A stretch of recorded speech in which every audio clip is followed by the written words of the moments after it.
Salut les petits potes, c'est Delcor, j'espère que vous allez bien. Aujourd'hui, on se retrouve pour 5 threads d'horreur. Mais avant cela, je vous fais une petite intro, c'est pour vous dire que Cookie va mieux. En tout cas, pour l'instant, il récupère, il se repose. Il a été opéré le 23 juin de son opération. Il avait des lipomes là en dessous là, de la patte arrière et il y en avait eu un qui a pop ici aussi en même temps. Il l'a fait, le chirurgien, enfin le vétérinaire. Donc voilà, et normalement, 15 jours après l'opération, il se fait enlever les fils. Si tout va bien, pour l'instant ça va, mais il a tendance à vomir de temps en temps quand on lui donne le cachet. Donc aujourd'hui d'ailleurs, non, tant mieux, on touche du bois. Mais c'est vrai que normalement il vomissait et tout, etc. Et vous savez, il faut le contrôler de fou. C'est pour ça qu'il n'y a pas eu de vidéo vendredi, parce qu'il faut le contrôler. Là, le canapé, pour vous dire, il y a plein de cartons sur le canapé, pour pas qu'il monte. Parce que vous savez, Cookie aime bien monter sur le canapé. Donc faut faire attention, donc il faut toujours être vigilant. Voilà, faut toujours être là, plus ou moins. Donc, faut le vérifier, c'est normal. Et donc, je préférais ne pas faire de vidéo. Et puis, je vous raconte pas la chaleur. Là, je vous le dis, je suis en PLS. Et là, je commence déjà la vidéo, je l'ai pas encore commencé. Il fait déjà mais chaud comme pas possible. Donc voilà, n'hésitez pas. Si vous kiffez, vous mettrez un petit pouce bleu et un abonnement. Parce que vraiment, je peux vous dire que c'est pas facile là. Il y a plus dur encore comme métier, bien sûr. Mais là, je peux vous dire que il fait très très chaud. Tout chauffe, les lights. La caméra, les écrans, le PC, tout chauffe. Donc je suis dans une véritable bouilloire. Allez, on perd pas plus de temps et on commence avec le premier thread.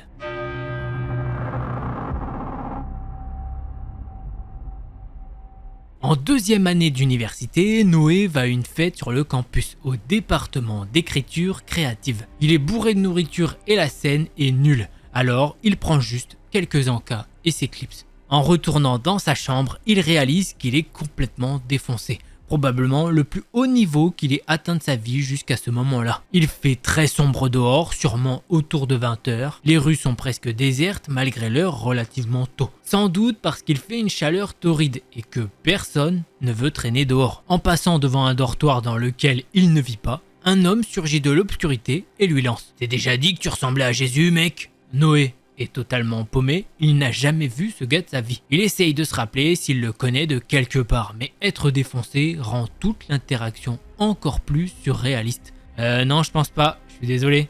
D'où je te connais ? Le type répond alors. Ah, je suppose que tu me connais pas, en tout cas, j'ai un pote qui vit ici. Tu peux me faire rentrer dans ce bâtiment, mec ? Instantanément, tous les signaux d'alarme s'allument dans la tête de Noé. Le mec a l'air d'avoir la quarantaine, l'université n'a quasiment aucun étudiant non traditionnel et sa façon d'aborder la conversation est bizarre, comme s'il essayait délibérément de cacher quelque chose. Noé le fixe avec des yeux exorbités, sûrement trop longtemps, et il sent que l'homme remarque ses cicatrices. Le type porte un sweatshirt, un autre gros drapeau rouge vu la chaleur écrasante. Il passe un bras sous sa veste et là, le temps ralentit. Noé panique, il se dit qu'il va se faire agresser ou pire. L'homme ouvre alors sa veste et dit « Tu vois ? Pas de couteau, pas d'armes, je suis un brave gars, t'as pas à t'inquiéter. » Et c'est précisément à ce moment-là que Noé commence à flipper encore plus. Si ce mec avait vraiment une raison légitime de vouloir entrer dans le dortoir, il y avait 1000 façons plus normales d'expliquer la situation. Et de toute façon, Noé ne peut pas l'aider. Sa clé n'ouvre que le dortoir où il vit. Il réfléchit à toute vitesse, ce n'est peut-être pas la meilleure idée vu qu'il n'est ni rapide ni sportif, mais il décide d'écarper Fissa.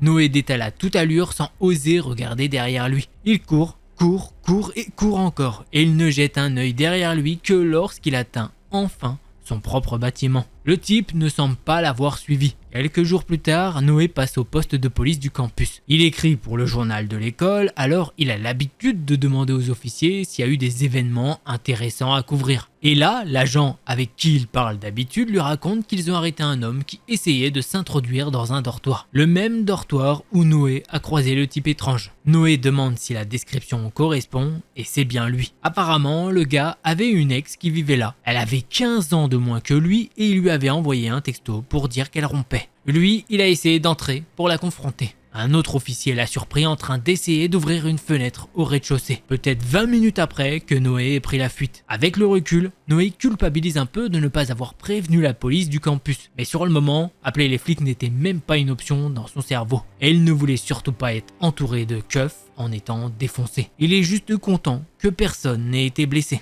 Bon, plus de peur que de mal. Normalement, la femme est à l'université, donc je pense qu'elle est majeure. Enfin, du moins, majeure de nous. 18 ans, c'est-à-dire, parce que eux, c'est 21. Donc, mais quand même majeur, voilà. Mais chelou, gars chelou. En tout cas, il n'y a pas forcément de P, je pense, j'espère. Que dire de plus? Le gars, non. Tu dis un truc, c'est assez simple quand même. Et encore, aux États-Unis, c'est encore plus simple. C'est non.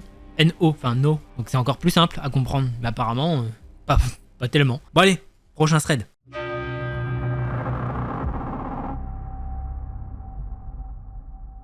Louise, elle a 18 ans aujourd'hui, mais ce qu'elle raconte s'est passé il y a environ 8 ans, donc quand elle en avait genre une dizaine. Depuis qu'elle a 5 ans, elle a pris l'habitude de partir en vacances avec ses parents et leurs potes. Tous les étés, ils se retrouvent à 14 ou 18 dans une grande villa près de Madrid. Elle s'est grave attachée aux enfants des amis de ses parents, c'était un peu sa bande de l'été. En général, ils louaient une maison sur Airbnb. Toujours la même. Mais cet été-là, malheureusement, la maison a été vendue. Du coup, il a fallu en trouver une autre pour le mois de juillet. Après pas mal de recherches, les parents tombent sur une grande baraque, pas loin de Girona, en Catalogne. Ah oui, pas besoin de me refaire. Ça se dit pas Girona, ça se dit Giro... Je sais pas quoi, je suis pas espagnol, donc commencez pas. Non mais je vous dis ça parce que des fois, non mais t'as dit érétomanie alors que c'est érotomanie pour une lettre. La vidéo faisait 40 minutes, c'est le seul truc que vous avez retenu. Franchement, des fois, vous abusez. Bref, on repasse à l'histoire. Quand Louise voit les photos, elle est pas emballée. La maison a l'air super vieille, genre coincée dans une autre époque. Début juillet, juste après la fin des cours, ils prennent la route et arrivent en premier à la nouvelle location. Le jardin est immense et tout au fond, il y a une piscine, mais vraiment loin de la maison. La villa en elle-même est en pierre et l'intérieur est chelou selon elle. Apparemment, il y a des portes qui mènent nulle part, des escaliers qui s'arrêtent direct face à un mur et plein de pièces qui servent à rien.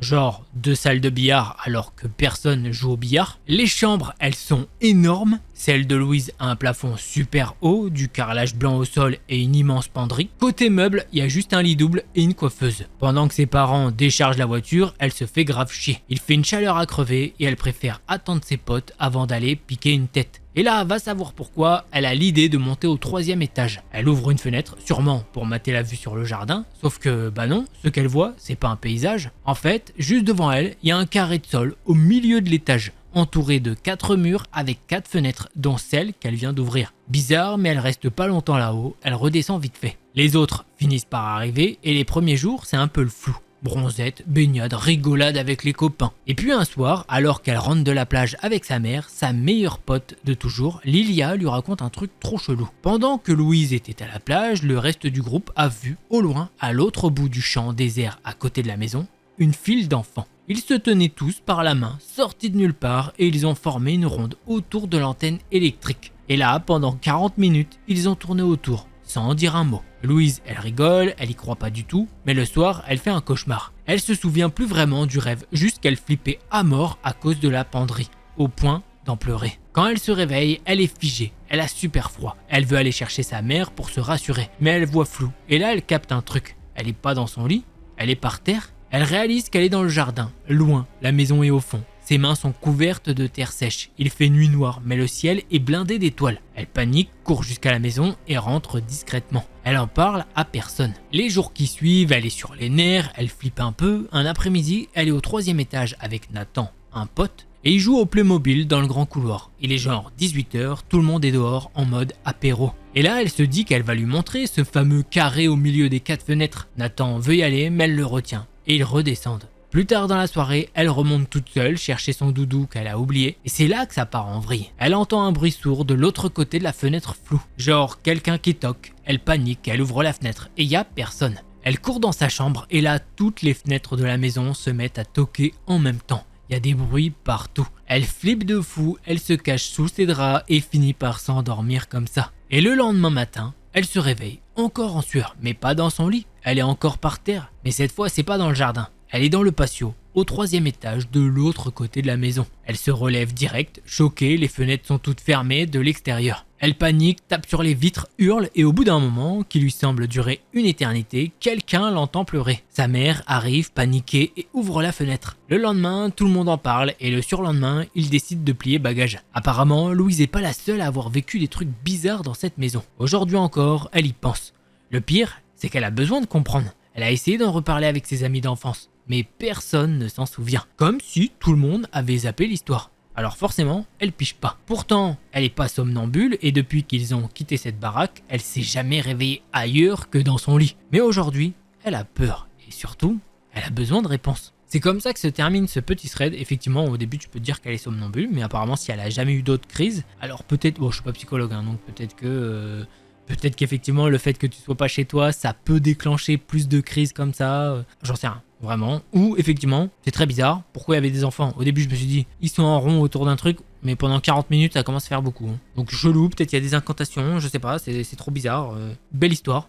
On passe à la prochaine.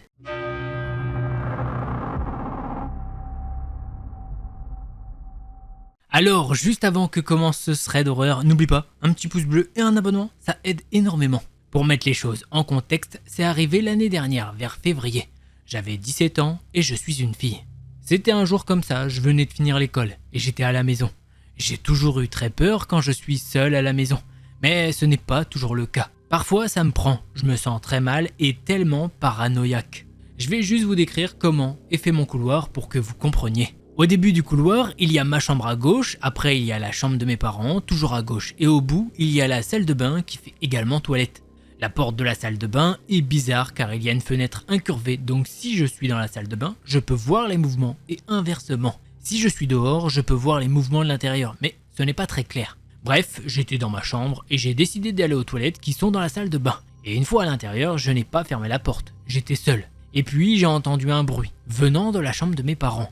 Comme si le plancher craquait et que quelqu'un marchait vers moi. Bien sûr, j'ai tout de suite verrouillé la porte et malheureusement, je n'avais plus que 10% de batterie sur mon téléphone. Je n'ai aucune compétence en survie et je ne pensais pas que c'était si grave. Alors j'ai appelé une amie sur FaceTime et je lui ai tout raconté. En fait, j'avais peur, mais je riais quand même. J'ai décidé de m'approcher de la fenêtre incurvée et j'ai vu un homme que j'ai pris en photo. Alors je vous mets la photo, elle est là, moi je vois pas forcément grand chose ou quoi, faut voir, vous me direz vous dans les commentaires si vous voyez quelque chose, et voilà. J'ai commencé à crier, j'appelle la police, pars, etc. J'avais vraiment plus beaucoup de batterie, mais j'ai décidé d'appeler mon père qui s'est précipité à la maison.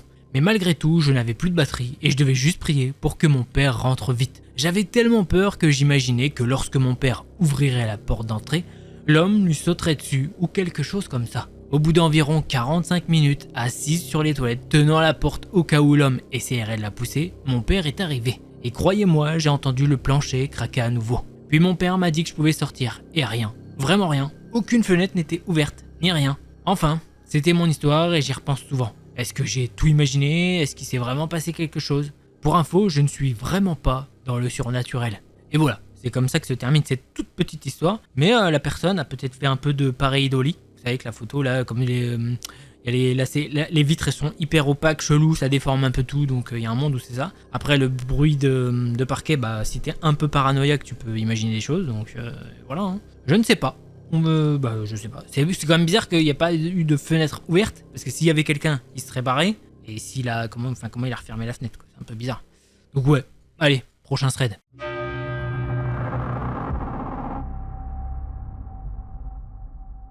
Ellie habite dans un HLM. Juste à côté de chez elle, il y a un cimetière et une église abandonnée. Depuis qu'elle est toute petite, elle a une sorte de fascination pour les cimetières. Elle trouve ça beau, même apaisant, mais jamais dans l'irrespect. Genre, elle s'amuse pas à marcher sur les tombes ou quoi. Hein. Vers 7-8 ans, elle décide d'aller faire un tour dans ce cimetière, juste pour visiter et découvrir un peu. Une fois sur place, elle tombe sur des tombes collées à l'arrière de l'église abandonnée. Elle lit les noms, tranquille, quand soudain, gros bruit qui vient de l'église. C'est violent et ça résonne fort. Terrifiée, elle se met à courir pour sortir de là. Mais pour rentrer chez elle, elle doit faire le tour de l'église. Et là, les coups continuent, comme s'ils la suivaient. Elle flippe sa race, elle décide de ne plus jamais y remettre les pieds. Mais bon, 1 an ou 2 ans plus tard, elle y retourne. Elle sait pas trop pourquoi. Une impulsion peut-être. Et là, en entrant, une vieille dame l'attrape par le bras, la regarde droit dans les yeux, genre intensément, et lui dit d'une voix ultra calme « Fais attention, les morts viendront te manger les pieds ». Ça peut paraître débile, mais Ellie panique et se met à courir. Elle n'y retourne plus du tout jusqu'en 2023. Cette année-là, elle invite un pote chez elle. On va l'appeler Patrick. Après 1 ou 2 jours chez elle, elle lui fait un peu visiter les environs. Et en passant devant l'église et le cimetière, Patrick devient curieux. Il lui demande ce que c'est, ce qu'il s'est passé là, tout ça. Du coup, elle le présente à une de ses voisines, une fille qu'on va appeler Léa. Léa et Patrick accrochent direct, ils rigolent bien tous les deux et les trois se mettent à traîner ensemble. Au fil de la journée, ils finissent devant l'église et là, Léa sort. Ce soir, on va dedans. Ellie direct, elle dit non, elle refuse net. Mais elle accepte quand même de rester devant, genre sur le parvis, rien de plus. La nuit venue, Patrick et Léa trouvent une porte ouverte et ils rentrent. Ellie, elle, reste dehors, mal à l'aise. Et faut savoir qu'un peu avant, cette église avait été complètement vidée. Genre, il n'y avait plus rien à l'intérieur. Quelques minutes plus tard, Patrick l'appelle pour la rassurer, lui dire que tout va bien. Mais d'un coup, il balance un truc qui glace Ellie. C'est fou, il y a tout dedans. Et là, elle bug, genre, elle sait que l'église a été vidée. Et elle l'a vu de ses propres yeux. Elle leur dit de sortir et de revenir tout de suite. Mais le lendemain soir, Patrick et Léa réussissent à la convaincre d'entrer avec eux. Elle y va à contre-cœur et effectivement, l'église est pleine. Elle visite un peu à contrebalancer entre la curiosité et la trouille. Elle tombe sur le parloir et là, c'est le choc. Tout l'intérieur du parloir est tapissé avec la même photo de Jésus. Celle où il pleure devant la crucifixion. Parfois, c'est zoomé juste sur ses yeux, c'est glauque à mort. Ensuite, elle monte les escaliers et là-haut, elle trouve un vieil orgue hyper ancien et plein de chaises. Sur chaque chaise, il y a une plaque en métal avec un prénom, une date de naissance et une date de mort. Ambiance très glauque, elle redescend direct. Vers les bancs de l'église, elle remarque des petites boîtes incrustées dans les murs, mais elles sont fermées à clé. Tout au fond de l'église, il y a une petite pièce où les prêtres se préparaient à l'époque. Cette pièce-là est collée au cimetière. Ellie continue d'explorer avec Léa et Patrick et elle finit par trouver la clé. Elle ouvre les boîtes, dedans il n'y a rien, juste des intérieurs tapissés de tissus colorés, brodés. C'est chelou mais pas forcément flippant. Elle se retourne et là elle tombe sur une statue. Mais pas une statue classique en pierre, non, une statue en tissu, toute noire avec des vêtements en tissu également. Rien à voir avec les statues d'église habituelles. Là, elle a une vraie montée d'angoisse. Elle demande à ce qu'ils partent. Alors qu'il s'apprête à sortir, énorme vacarme qui vient du cimetière. Sans réfléchir, Patrick fonce direct. Il veut aller voir. Ellie peut même pas dire non qu'ils y sont déjà. Patrick part d'un côté, tout seul. Ellie et Léa, elles, restent ensemble, se tiennent la main, complètement terrifiées, et partent de l'autre côté. Et là, elles s'arrêtent net. Elles hurlent puis elles détalent comme jamais. Plus tard, elles en parlent entre elles. Et elles ont exactement vu la même chose. Une ombre agenouillée devant une tombe. Sur la tombe, une bougie allumée. Et debout, juste derrière, une autre ombre, immobile, qui fixe celle qui est à genoux. À cause des cris, Patrick les rejoint. Il retourne voir la tombe. Plus rien, juste la bougie, éteinte, qui fume encore. Il décide de rentrer et de ne plus jamais en parler. Mais voilà, depuis, de temps en temps, Ellie retrouve des feuilles avec des prières en latin dans ses affaires. Les mêmes qu'elle avait vues là-bas, dans l'église. Elle sait pas d'où ça vient. Elle a rien dit à personne. Elle en a encore la chair de poule. Et elle voudrait comprendre ce qui s'est passé. Parce que ça la hante encore aujourd'hui. Pour le coup, une petite histoire, mais vraiment très très cool. Je l'ai kiffé. On passe à la prochaine.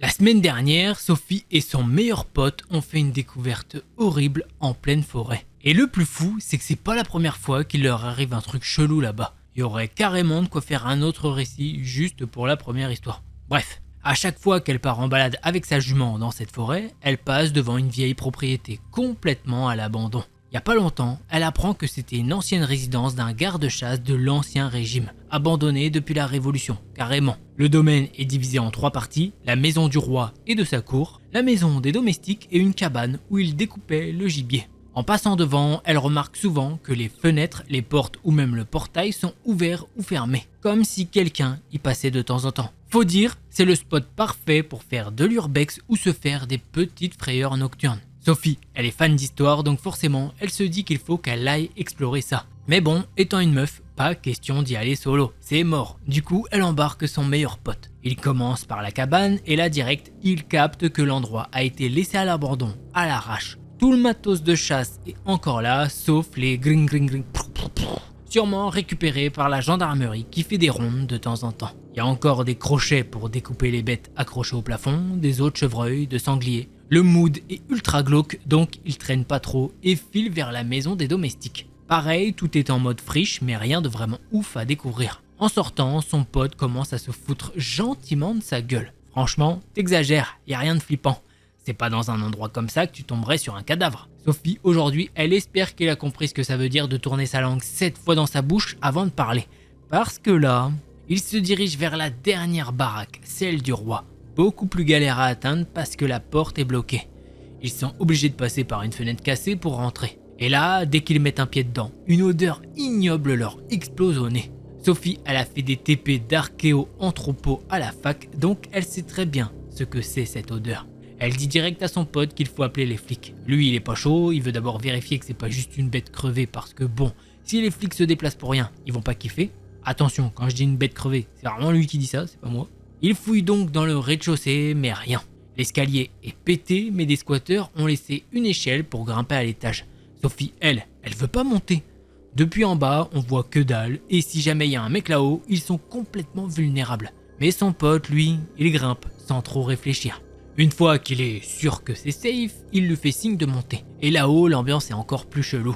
Il y a des vieux jouets d'enfants, genre 200 ans d'âge, des landaux, des poupées cramées. Le film d'horreur total.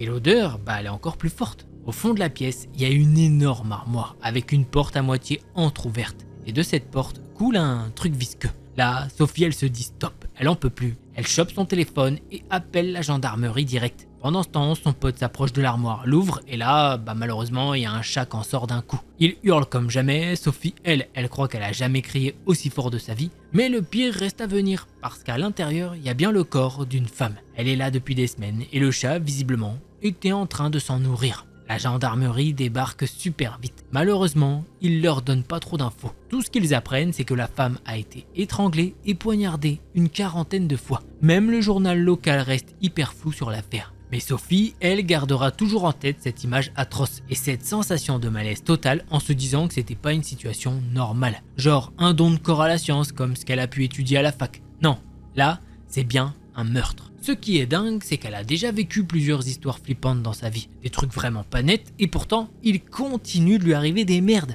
À croire qu'elle attire la poisse. Franchement. Les joies de l'urbex. Clairement, à chaque fois, il y a toujours des petites découvertes et là, grosse découverte. Ah, le chat, il est en train de se nourrir du truc, mais forcément, il a pas le choix, ça se trouve, il est enfermé. Au bout d'un moment, s'il veut survivre, le frérot, il a fait ce qu'il devait faire. Donc, grosse découverte. Voilà, j'aurais pas aimé.